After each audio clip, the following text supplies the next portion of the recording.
In today's video, guys, I wanted to focus on the Xbox and Bethesda Games Showcase. There's some really positive sentiment around the internet about this showcase, many calling it the best Xbox has ever done. And I certainly think it is one of their strongest, and it might be their strongest actually when you look at the more recent history of Xbox. I used to contest that some of their earlier showcases were some of their strongest, and they were certainly strong for the time. The likes of E3 2006 when they came out and opened the show with a gameplay demonstration of Gears of War by Cliff Bleszinski. The game was coming out later that year.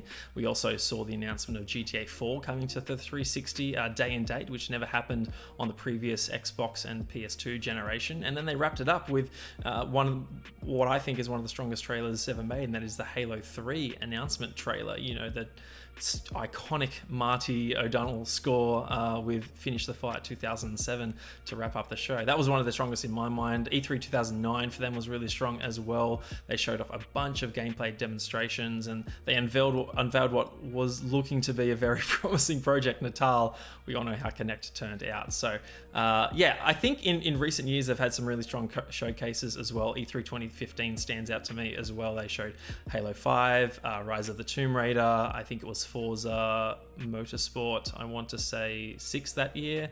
And then we had obviously the reveal of the Xbox 360 backwards compatibility being brought over to Xbox One as well. Some other titles like Recore, Quantum Break, I think Scalebound was around at that time. Again, at the time, a very exciting title on its way. Obviously that didn't really pan out. So they've had, to my point, they've had some really strong showcases in the past. That's not to say that this wasn't a strong one. In fact, I think this is one of their strongest. And I think part of the reason why it's one of their strongest is not due to the I suppose the caliber of the titles that were shown or the hype level behind them, but just how much content is on its way in the near future for Xbox, particularly Game Pass, and the roadmap that Xbox has started to paint. They even, put together a showcase that didn't include a lot of their strongest titles that we're really looking forward to. Things like Perfect Dark, Fable, State of Decay 3, Everwild, Avowed, a lot of games that weren't even touched upon, and titles that we know are coming, but that just haven't been announced. Projects that,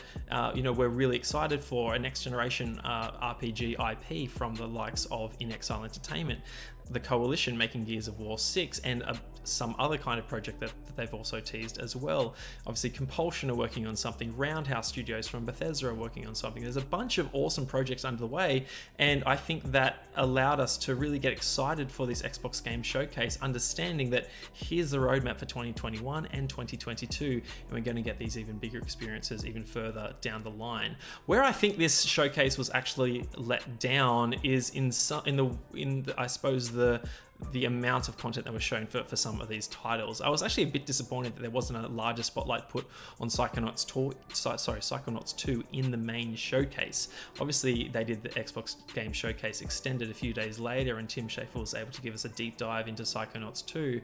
It's really safe to say that audience that came along to the extended showcase wasn't nearly as large as their main showcase, and I really think it's a title that has earned the limelight. This is the first game was critically acclaimed and has a massive cult following. We don't have a lot of really strong casual family titles, particularly in the 3D platformer genre right now on Xbox, and I think it's one worth celebrating. I just wish it got more of a spotlight at the main showcase itself.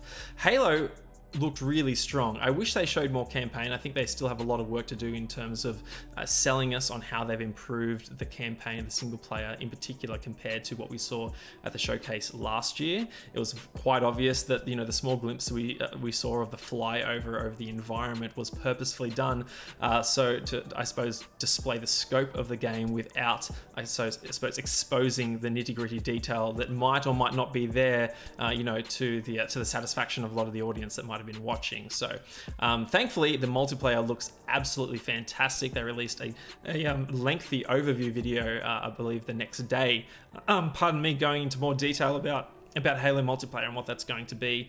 I think this is easily going to be the biggest Halo multiplayer launch ever, potentially. The fact that it is free to play across Xbox One, Series consoles, and PC, and then also the cloud as well, will make this game absolutely huge. The barrier to entry is non-existent for this title, and if they can really nail the quality and showcase to the wider gaming community who might not have, dived into Halo multiplayer in the past, why Halo multiplayer is so special, I think they could have a winner on their hands. I expect month one numbers to be out of this world. So I think multiplayer showed really well for Halo. The fact that we didn't get public flighting details, a window, just a rough date on when we might expect to be able to test and play this game in the lead up to launch, that baffled me. And the fact that we actually don't have a release date, an exact release date for Halo, at this time of year is really, really confusing and a bit concerning. Now, obviously, Microsoft was supposed to launch this game at the launch of the Series X and S in November of last year, and they pushed it out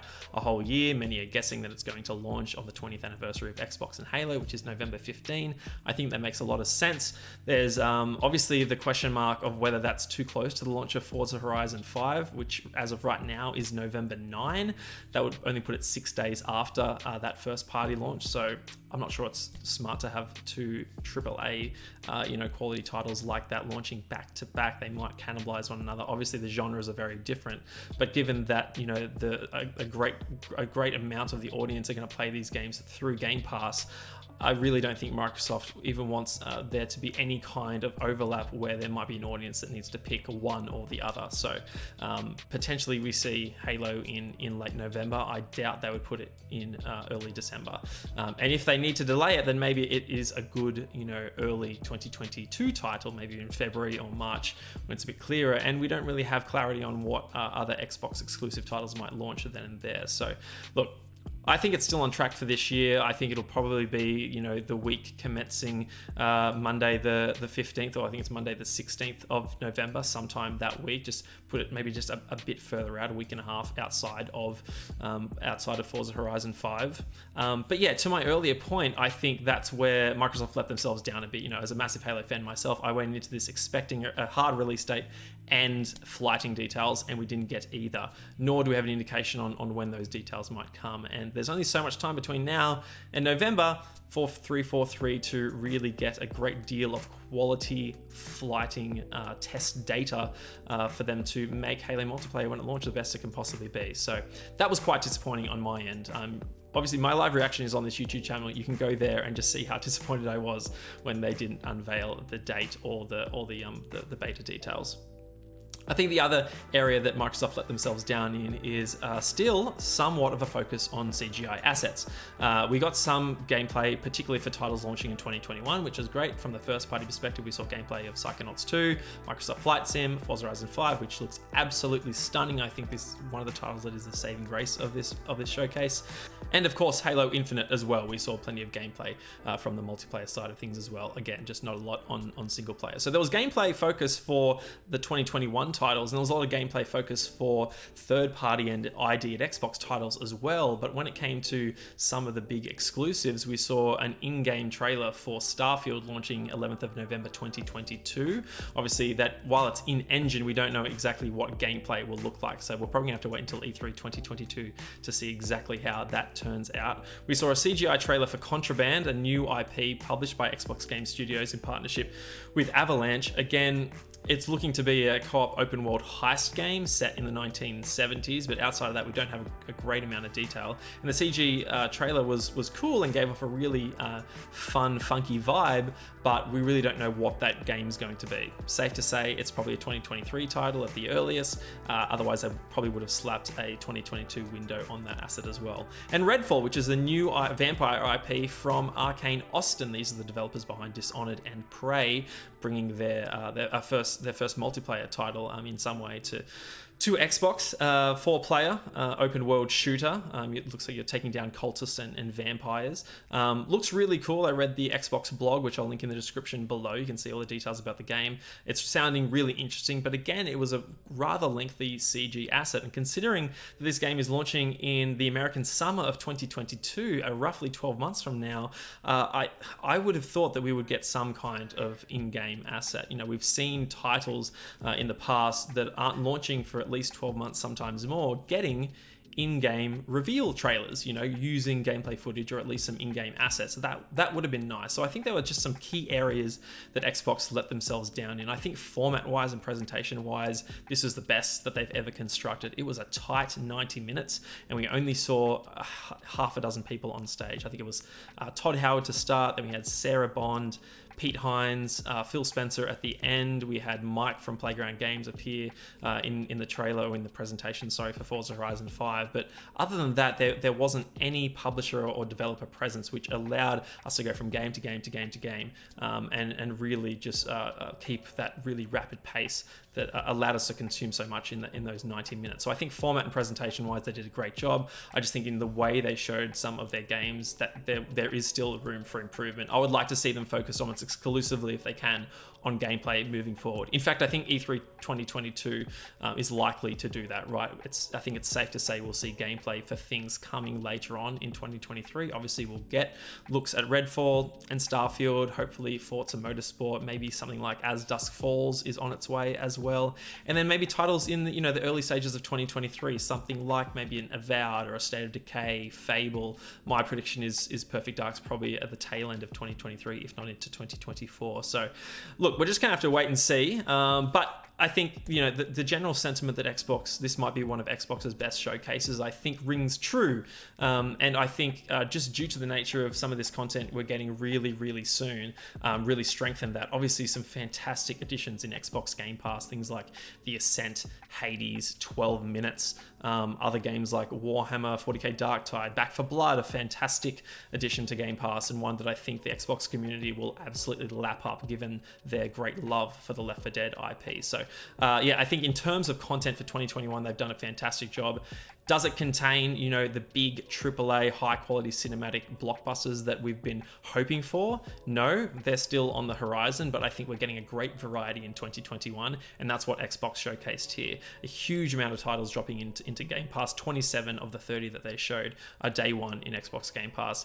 Really just, I suppose, hammering home the argument that if you have an Xbox or you're somehow involved in the Xbox ecosystem, whether that be through PC or in the near future cloud gaming, that subscribing to Game Pass at this point is a no-brainer if you are after that variety of content in your gaming experiences. So look, I think for me, a fantastic showing for Xbox. I can't wait to see them take this format and evolve it. I really enjoyed the fact that they were able to deep dive into some of those titles a few days later as part of the extended showcase.